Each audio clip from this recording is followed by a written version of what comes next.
नमस्कार।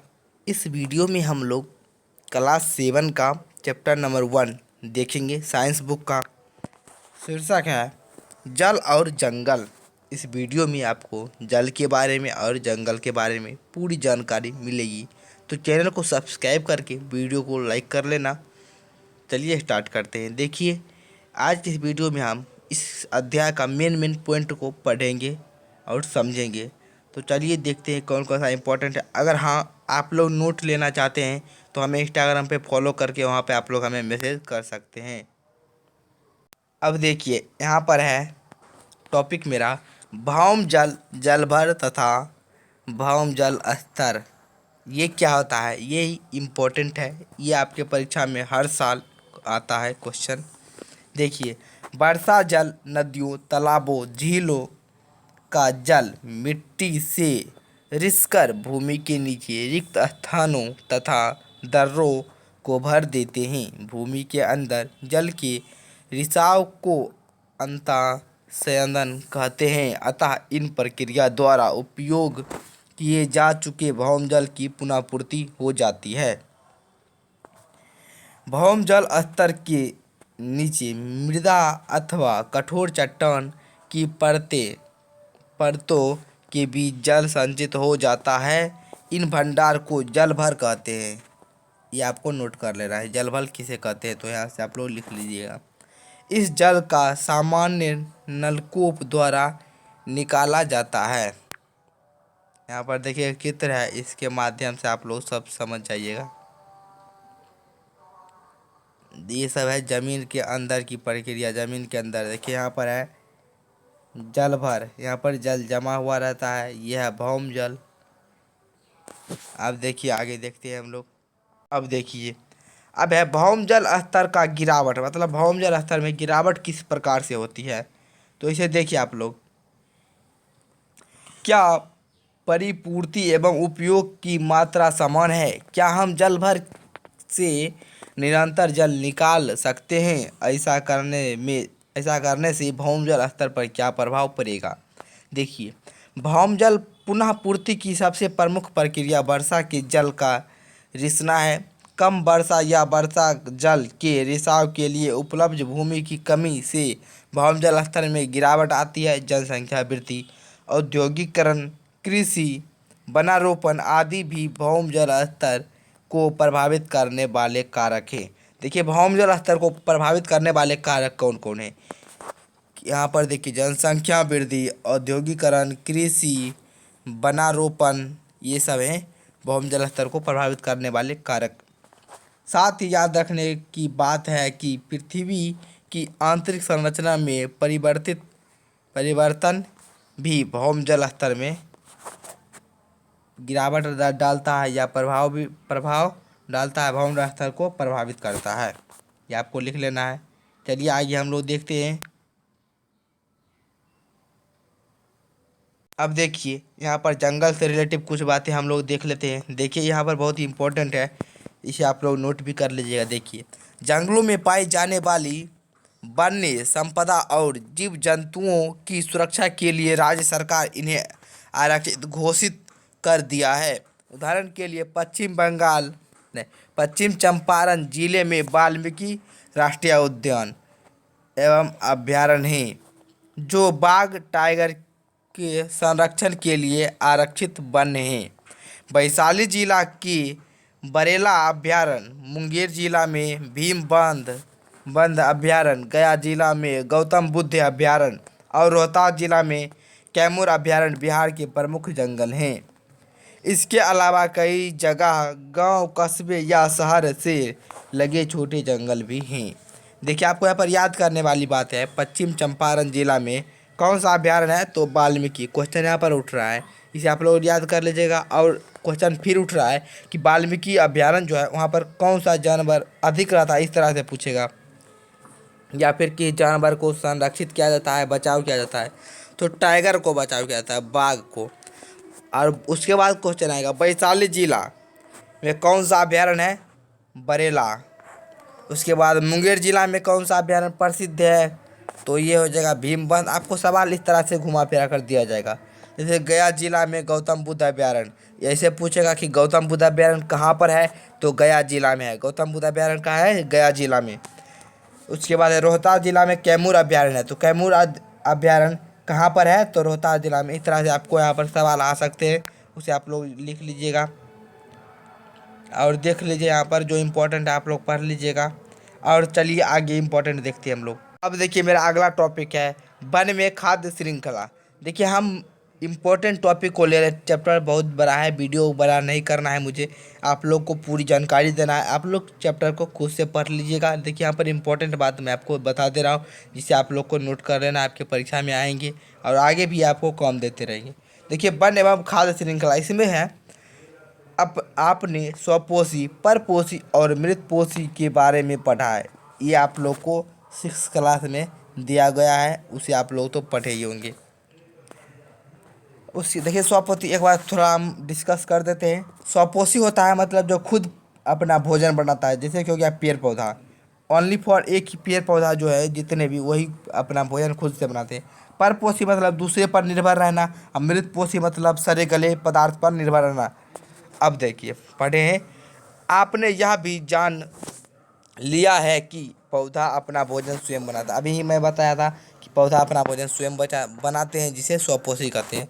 और सभी जीव जो मांसाहारी, शाकाहारी या सर्वाहारी अनंत पौधे हैं पर ही निर्भर करते हैं। जितने भी जीव हैं, चाहे शाकाहारी हो या मांसाहारी, वो पौधे पर निर्भर करते हैं। जो जीव पौधे को भोजन के रूप में खाते हैं उन्हें अन्य जीव द्वारा भोजन के रूप में खाया जाता है, और यह क्रम चलता रहता है। जैसे कि आपको यहाँ पर एक दिया गया है, इसे आप समझिए चित्र से। अब देखिए कितना बेस्ट चित्र समझाया गया है। सबसे पहले देखिए ये पेड़ है, कोई भी छोटा सा झाड़ी या पौधा, इसे एक टिड्डा खाती है, समझ लीजिए टिड्डा खा ली। उसके बाद जो ये टिड्डा है इसको मेढक खाएगी। उसके बाद जो ये मेढक है इसको सांप खाएगी, और ये सांप को ये गिद्ध खाएगा या गरुड़ खाएगा। अब उदाहरण के लिए मेढक छोटे छोटे कीट खा जाते हैं, मेढक को सांप खा जाते हैं और सांप को गरुड़ खा जाते हैं। तो ये जो प्रक्रिया चलती रहती है, ऐसे जो खाते रहते हैं एक जीव दूसरे जीव को, तो ये खाद्य श्रृंखला कहलाती है। चलिए अब हम लोग आगे देखते हैं इम्पोर्टेंट नोट्स को। चलिए आप देखिए खाद्य श्रृंखला तो हो गया था। अब देखिए वन में अनेक खाद्य श्रृंखलाएं पाई जाती है, सभी में परस्पर संबंध होते हैं, यह सब मिलकर खाद्य श्रृंखला के रूप में होते हैं। यदि खाद्य श्रृंखला के किसी एक श्रृंखला में कोई विघ्न पड़े तो सभी श्रृंखला प्रभावित हो जाती है। जैसे कि मान लीजिए सपोज कीजिए आप लोग कि अगर पेड़ पौधा नहीं हुआ तो टिड्डा किसको खाएगा, अगर टिड्डा नहीं हुआ तो टिड्डा नहीं खाएगा तो टिड्डा मर जाएगा। तो उसके बाद मेढक किसको खाएगा, तो मेढक भी मर जाएगा। सांप किसे खाएगा, तो सांप भी मर जाएगा। उसके बाद गरुड़ को सांप नहीं मिलेगा तो गरुड़ भी मर जाएगा। इस तरह से सभी आपस में एक दूसरे से जुड़े रहते हैं। यहाँ हम वन के किसी एक घटक या पेड़ को हटा ले, यहाँ पर भी दिया है, तो इसे जंगल का अन्य घटक प्रभावित होगी एवं पूरी व्यवस्था टूट जाएगी। अब देखिए यहाँ पर है वन की मिट्टी, इसे आप लोग एक बार ध्यान से पढ़ लीजिएगा। इसे यहाँ पर कुछ इम्पोर्टेंट है उसे देख लेता हूँ। आप जंगल में या सघन आम या लीची के बगीचे में ढेर सारी सूखी पत्तियाँ ज़मीन पर परत के रूप में देख सकते हैं। यहाँ पर ह्यूमस बना हुआ देखिए, इन पर छोटे छोटे जीव देखे जा सकते हैं। इन पत्तियों घास फूस को सड़ाकर ह्यूमस बनाने में सहायक होते हैं। देखिए वो छोटे छोटे जीव आपको खुली आंखों से नहीं दिखेगा, उसके लिए लेंस आता है, माइक्रोस्कोप आता है, उसे देखना होगा। कुछ जीव इतने छोटे होते हैं जिन्हें हम लेंस या माइक्रोस्कोप की सहायता से ही देख सकते हैं। ऐसे जीव को सूक्ष्म जीव कहते हैं। ये भी आपको नोट कर लेना है, सूक्ष्म जीव किसे कहते हैं। ये सूक्ष्म जीव अपघटक कहलाते हैं। अपघटक किसे कहते हैं, मतलब कौन सा जीव अपघटक कहलाता है, तो सूक्ष्म जीव। सूखी पत्ती के नीचे ह्यूमस की परत देखी जा सकती है। मरे हुए जीव भी अपघटक होकर ह्यूमस में परिवर्तित होते हैं, जो अंततः पौधों के पोषण में सहायक होते हैं, जिससे खाद्य श्रृंखला भी पूरी होती है, साथ ही पोषण का चक्र भी पूरा होता है। अब देखिए ये इम्पोर्टेंट है, इसे भी आप लोग देख लीजिए। वन से प्रकाश संश्लेषण की क्रिया के कारण ऑक्सीजन तथा कार्बन डाइऑक्साइड का संतुलन वायुमंडल में बना रहता है। देखिए सबसे पहले पौधा है, तो पौधा हमें ऑक्सीजन देता है, उसके बाद ऑक्सीजन को जंतु लोग जो है ग्रहण करते हैं, उसके बाद ये जो कार्बन डाइऑक्साइड छोड़ते हैं उसे पौधा ग्रहण करता है, जिससे ये जो पौधा ऑक्सीजन देता है इससे मनुष्य जीवित रहता है, और मनुष्य जो देता है कार्बन डाइऑक्साइड इससे पौधा जीवित रहता है। तो इस तरह से ये चक्र जो है चलते रहता है। अब हम लोग आगे देखते हैं। अब देखिए यहाँ पर भी कुछ इंपॉर्टेंट है, इसे आप लोग एक बार देख लीजिएगा। अब देखिए यहाँ पर नीचे नए शब्द, यहाँ पर वर्ड जो दिए गए हैं इंग्लिश वर्ड, हिंदी भी है और इंग्लिश मीनिंग भी है, तो इसे आप लोग ज़रूर से ज़रूर याद कीजिएगा, क्योंकि बहुत ही इंपॉर्टेंट होता है, आपको आगे बहुत ही ज़्यादा काम आएगा। चलिए और देखते हैं कुछ नई बातें। अब देखिए यहाँ पर देखिए कुछ इम्पोर्टेंट बातें दिए गए हैं, इसे आप लोग ज़रूर से याद कीजिएगा, पढ़िएगा। हमने सीखा जल के बिना जीवन संभव नहीं है। जल की 3 अवस्थाएं होती हैं, बर्फ, जल, ठोस। जल चक्र द्वारा जल की आपूर्ति बनी रहती है, फिर भी उपयोग के लिए जल की कमी है।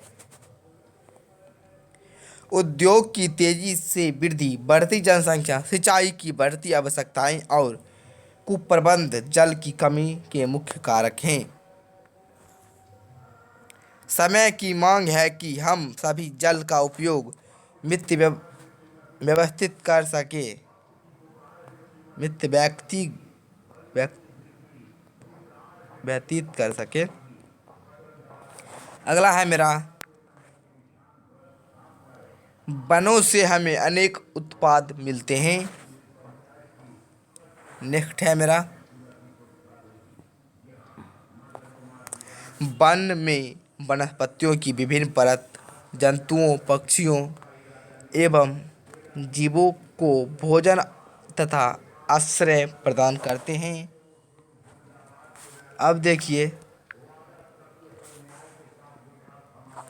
अब है मेरा, वनों के विभिन्न घटक एक दूसरे पर निर्भर हैं।